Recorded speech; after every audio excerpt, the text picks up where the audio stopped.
everybody, it's Miss Marie, and today for our Animal Stories, Tales and Tales, we are going to be learning about animals in our backyard and reading some really fun stories about animals we might find in our backyard. The first one is called A Perfect Day by Lane Smith, and another book we're going to be reading today is Brave Little Raccoon by Erica Wolf. We're also going to be learning some fun facts about owls. Some of us are lucky enough to have owls in our backyard occasionally, and we're going to be learning about those too. So join me as we read Tales and Tales, Animals in Our Backyard. Okay, so for our first animal in our backyard, we're going to read about A Brave Little Raccoon by Erica Wolf. And this is a story about a little raccoon who's brave. And this book is published by Henry Holt and Company. I'm going to slide over so you can see better. Oh, there's the brave little raccoon, and I think that must be his mama. Papa, let's see.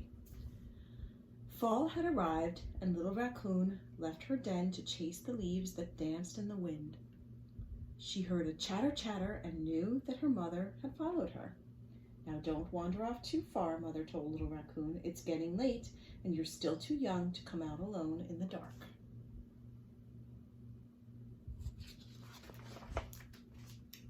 Little Raccoon followed a bright yellow leaf on its long journey past the meadow and through the forest until it landed softly in a stream.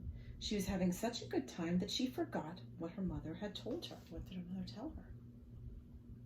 Not to wander off, right? Little Raccoon chased after the yellow leaf as it floated downstream. The daylight soon faded. Little Raccoon would have to find her way home in the dark all by herself. As the sound of the night began to emerge, the familiar forest became strange and scary. Little Raccoon felt very little. Still, she worked up enough courage to begin her walk toward home. Before she got too far, there was a loud snap, snap in the distance. Little Raccoon scurried along. What do you think was making that noise? Snap, snap noise. Snap, snap, there was that noise again, and it sounded closer. The little raccoon looked around quickly and headed for the cattails near the stream. She tried to be extra brave.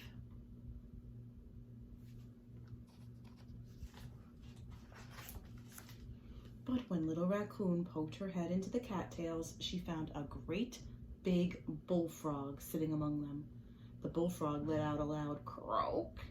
Little raccoon was so surprised she bounded out of the reeds. I guess she didn't expect to find that. Was that the snap, snap sound? I don't know. Snap, snap, rustle, rustle. Something was still following little raccoon. She saw a hollow log and decided to hide inside it. Sometimes we also find toads or frogs in our backyard too. But when little raccoon crawled into the log, she discovered a family of opossums. There wasn't much room left for her, so she continued on her way. And sometimes we find them too. Possums or opossums they're called. Little Raccoon began to trot. She missed her mother and wanted to find her home. Snap, snap, rustle, rustle. Whatever it was following little Raccoon and getting closer. She quickly climbed to the nearest tree. I see a deer. Once in a while I have a deer in my yard or in my yard. But when little Raccoon reached the branches, she saw a large owl perched up high. The owl gave a hoot, which startled her, and she scampered back down the ground, heading toward the meadow. I have definitely had an owl in my yard. By now, she was running as fast as her legs would take her. Rustle, rustle, the sound was right behind little Raccoon. She needed a place to hide. Quick! Where can she hide? And what's following her? Little Raccoon dove into a pile of leaves. She sat very still and tried not to rustle the brush around her. Just then she heard a familiar sound. Chatter, chatter. Could it be? What could it be? Oh, I see like a little mouse or something here. I definitely have those in my yard.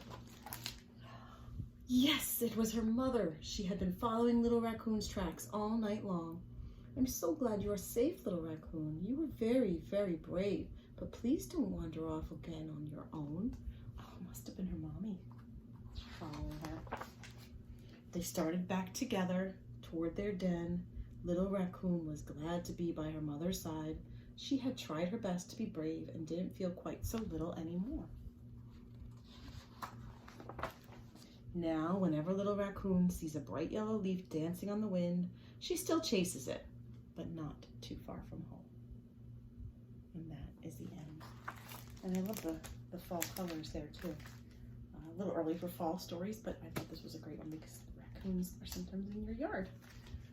I have another book about animals in your backyard. This one's a little surprising. I think you'll enjoy it. It's called A Perfect Day, and it's written and illustrated by Lane Smith, great illustrator, and it's published by Roaring Book Press. A Perfect Day.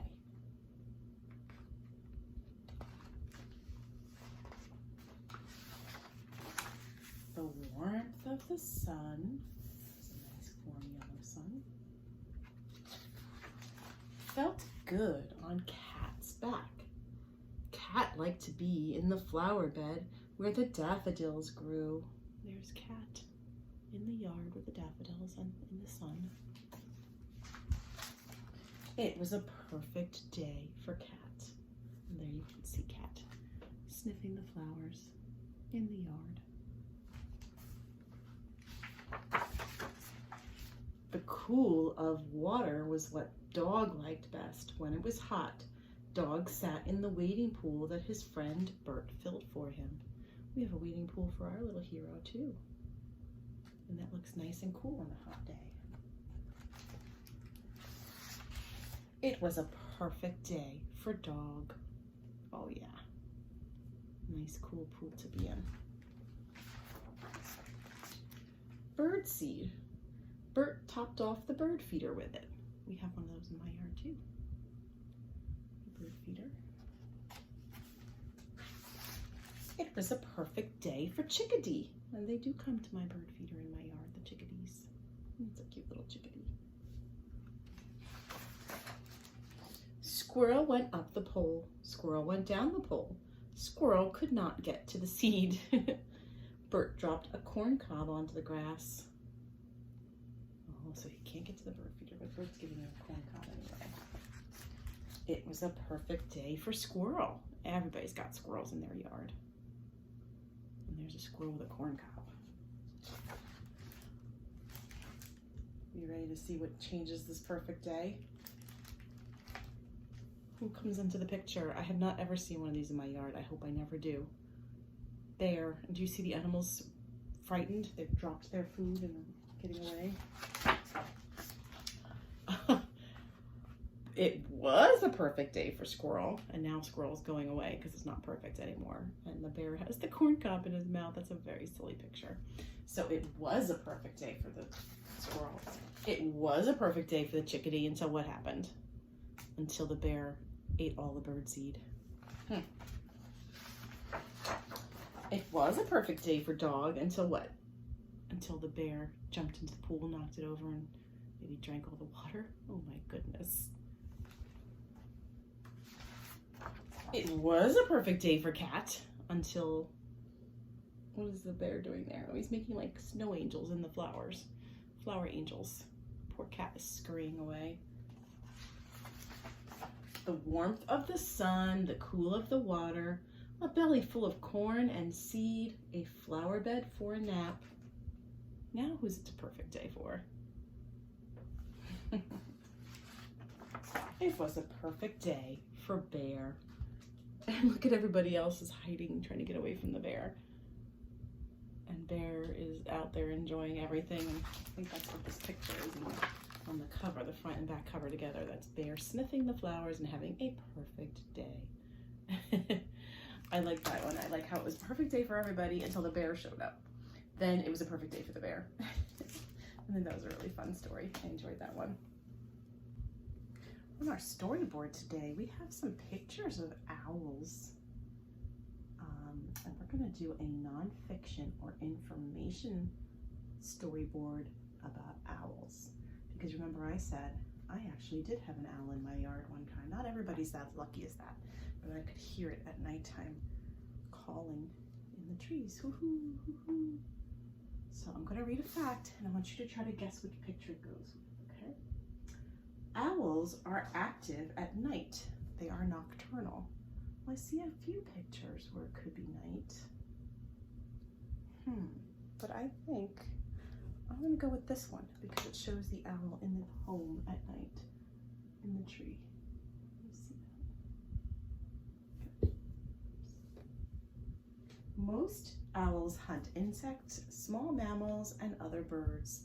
Some owl species hunt fish. Do you see any pictures that could go with that? Oh, I think I see one. There's an owl with a fish in his mouth. So we're going to put that fact right below that picture. Owls can turn their head as much as 270 degrees. That means almost all the way around. Anybody see a picture of an owl with its head turned around? Oh wow, look at that one. He's looking over his back. That's really far. He can turn his head. I can't turn my head that far. Can you? Can you turn your head that way? Nope. Nope, not that far.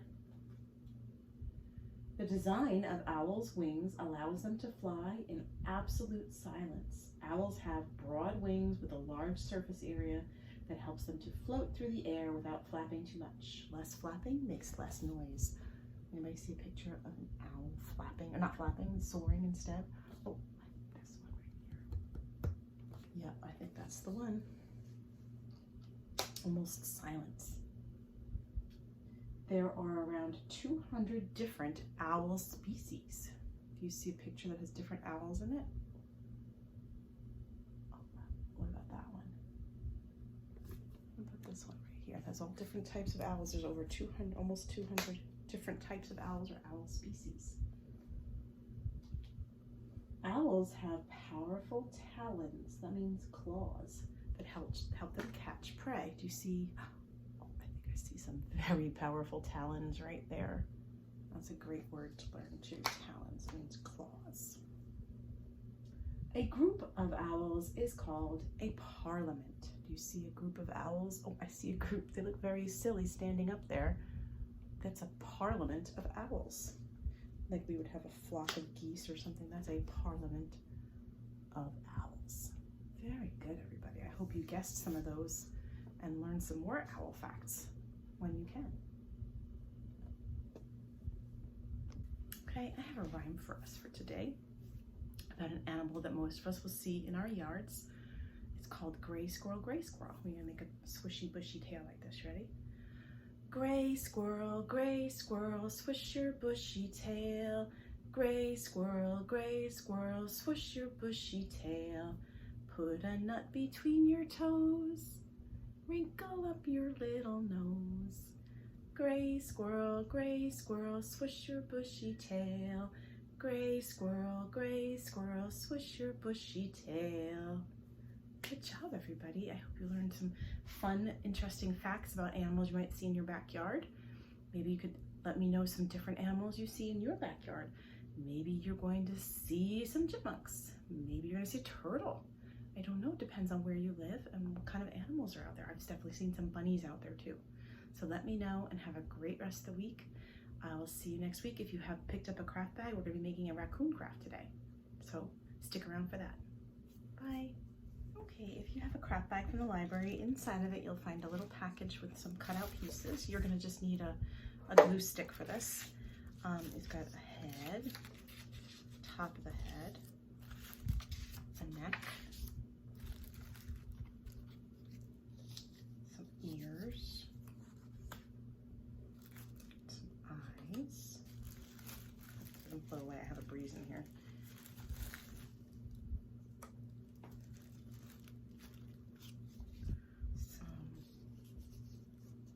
Oops, let me go this way.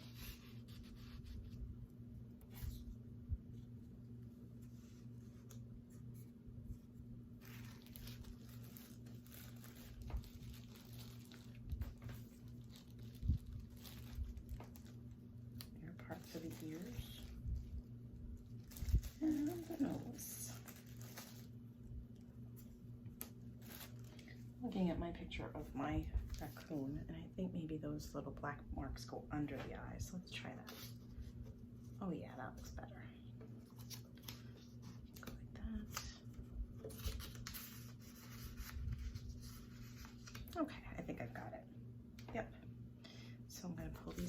now and start gluing things together. First, I think I'll put the neck underneath.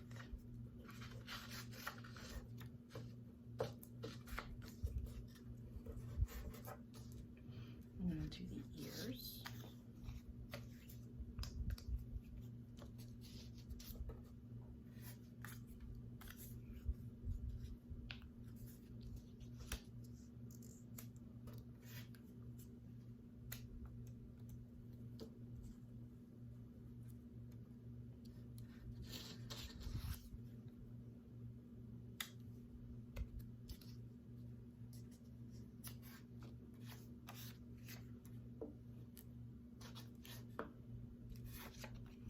Top of the head.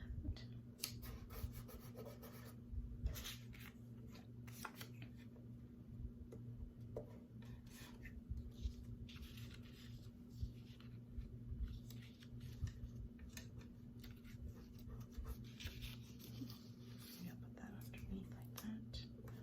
There we go. Okay, make sure that's glued down to that side.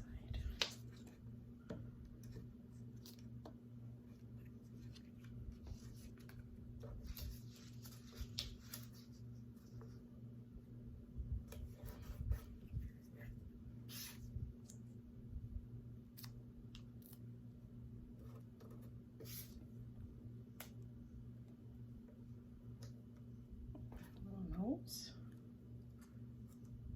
Oh, all done. Made a little raccoon. You could glue it to another piece of paper if you like, or just hang it up just as it is. You could add, if you have a marker, you could add a little smiley face or some whiskers. I like mine just the way it is though. Okay, great. I'll see you next week.